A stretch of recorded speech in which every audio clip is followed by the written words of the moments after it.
Anda kembali di Berita Utama bersama saya Jihan Novita. Saudara, bertahun-tahun jadi buronan kelas kakap di banyak negara. Sepak terjang sang ratu narkoba, Dewi Astuti akhirnya berakhir. Lobi di sebuah hotel di Kamboja jadi saksi takluknya sang ratu narkoba. Penangkapan Dewi Astuti membuka tirai kejahatan narkoba internasional lantaran selama ini Dewi dikenal punya andil besar dalam jaringan narkoba di kawasan segitiga emas, yakni Thailand, Myanmar, dan Laos, serta di Asia Selatan atau yang dikenal dengan bulan sabit emas. Rekam jejak gelap Dewi menimbulkan tanya, bagaimana bisa seorang pekerja migran biasa bisa berujung jadi gembong narkoba internasional. Saudara, terlibat dalam kejahatan kelas kakap membuat pemulangan Dewi Astuti, sang buronan kasus penyelundupan sabu 2 ton, dapat perlakuan serba ekstra. Pesawat jet pribadi dicharter khusus oleh BNN untuk proses ekstradisi sang ratu narkoba. Saat itu, Dewi belum menjejakkan kakinya di Bandara Soekarno-Hatta. Namun, saudara, pengawalan ketat sudah menunggu kedatangan Dewi Astuti.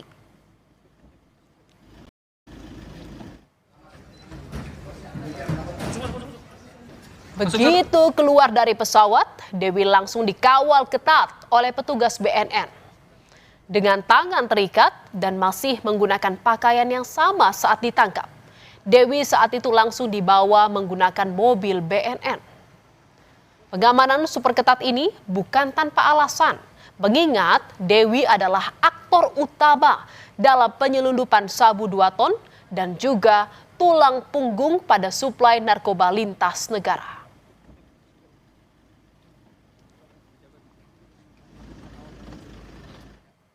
Saudara, kunci dari penangkapan sang ratu narkoba ini adalah dari terungkapnya penyelundupan 2,3 kg heroin di Bandara Soekarno-Hatta.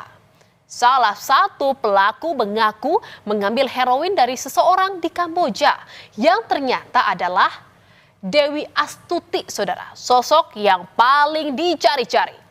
Dari informasi inilah BNN bergerak ke Kamboja untuk meringkus Dewi dalam operasi senyap. Dan saudara, pada 1 Desember di lobi sebuah hotel di kawasan Sihanoukville, Kamboja, sang ratu narkoba itu takluk tak berkutik saat disergap oleh BNN dan juga Interpol, saudara.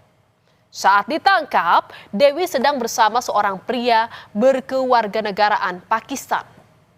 Tanpa perlawanan, Dewi Astuti akhirnya digiring ke dalam mobil untuk dibawa ke Phnom Penh. Kamboja. Target terdeteksi berada dalam kendaraan Toyota Prius berwarna putih dan langsung dilakukan upaya penangkapan oleh tim gabungan. Saat itu, target berhasil diamankan ketika sedang bersama dengan seorang laki-laki. Pada saat di TKP penangkapan, tim BNN Republik Indonesia langsung melakukan verifikasi dan klarifikasi fisik untuk memastikan bahwa orang yang diamankan adalah benar DPO dimaksud. Dewi Astuti yang memiliki nama asli Paryatin adalah seorang gembong narkoba internasional asal Ponorogo, Jawa Timur, saudara. Salah satu operasi terbesar yang dikaitkan dengan nama Dewi Astuti adalah penyelundupan sabu 2 ton di perairan Karimun, Kepulauan Riau pada Mei 2025. Ia disebut sebagai dalang dalam penyelundupan sabu 2 ton jaringan Golden Triangle atau Golden Triangle, serta terhubung dengan jaringan Golden Crescent dan Sindikat Afrika. Dari penyelundupan 2 ton sabu senilai 5 triliun dan kasus narkotika lainnya yang terjadi di wilayah Indonesia, Par alias Dewi Astuti alias Kak Jinda alias Dinda ini merupakan rekruter dari jaringan perdagangan narkotika Asia Afrika dan juga menjadi DPO dari negara Korea Selatan. Dalam jaringan narkoba internasional, saudara, nama Dewi bukanlah pemain baru. Kalau dari analisis BNN, ada 2 nama besar asal Indonesia yang mendominasi pergerakan narkotika di kawasan Golden Triangle. Nah, nama Dewi Astuti adalah salah satunya, saudara, bersanding dengan Freddy Pratama, buronan kelas kakap lainnya. Dewi sudah beroperasi di wilayah Golden Triangle, yakni Thailand, Myanmar, Laos sejak 2023. Ia berperan merekrut kurir-kurir narkoba mulai dari Indonesia, Hong Kong, Korea, Brasil, hingga Ethiopia. Keterlibatan Dewi ini di pusaran narkotika internasional membuat dirinya juga jadi buronan di Korea Selatan.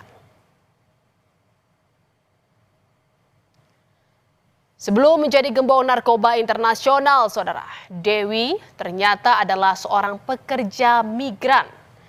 Dewi bahkan pernah hidup sebagai pengajar bahasa Inggris dan Mandarin di Kamboja, saudara. Perjalanan hidup Dewi Astuti ini berubah drastis ketika awal 2024 bertemu warga Nigeria berinisial DON. Sosok inilah yang diduga sebagai penyokong dan pelindung Dewi selama mengatur jaringan narkotika. DON juga sebagai pemasok barang dan membiayai jaringan yang dikelola Dewi. Saudara, kerap bergonta-ganti identitas membuat jejak Dewi Astuti ini sulit dideteksi, saudara. Gerak-geriknya licin, bak belut membuat aparat penegak hukum sulit untuk membekuknya. Bahkan nama Dewi Astuti yang digunakannya bukan nama yang sebenarnya. Nama asli Ratu Narkoba ini adalah Paryatin. Dan Dewi adalah nama sang adik. Dan selama menjadi buron sejak tahun 2024, Dewi kerap keluar masuk Thailand dan juga Hong Kong. Serta mengubah penampilan untuk menghindari deteksi aparat. Meski disebut sebagai pengendali jaringan internasional, rumah milik Dewi Astuti di Balong, Ponorogo jauh dari kata mewah, saudara. Berita penangkapan Dewi pun sontak membuat keluarga terkejut, apalagi sang suami.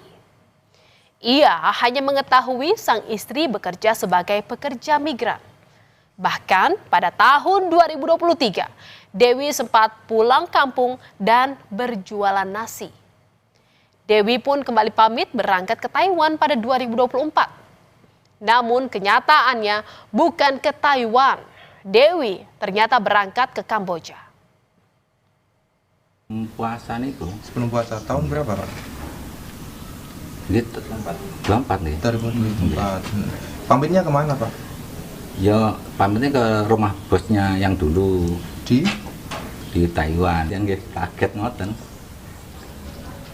Pak Najir ini nang luar negeri ini kan dia gembong narkoba. Jenengan asline ini percaya apa ora, Pak? Cara ngono iku tenan. Kurang mboten ngertos, Mas. Sepak terjang itu kan mboten ngertos lho. maunya kerja jadi apa, Pak? Iya, TKW. Saudara, tertangkapnya sang ratu narkoba ini yang merupakan aktor utama di balik pengendali jaringan narkoba diharapkan dapat membongkar dan memutus mata rantai jaringan yang lebih besar. Kasus ini menjadi alarm serius bagi semua pihak untuk terus meningkatkan kewaspadaan terhadap pola baru peredaran narkotika di Indonesia. Saudara, berita utama masih akan kembali seusai jeda dengan informasi lain mengenai warga desa Celala, Kabupaten Aceh Tengah terpaksa berjalan kaki melewati gunung dan menyeberang banjir serta longsor untuk membawa bayinya ke rumah sakit. Informasinya seusai jeda, tetaplah di berita utama.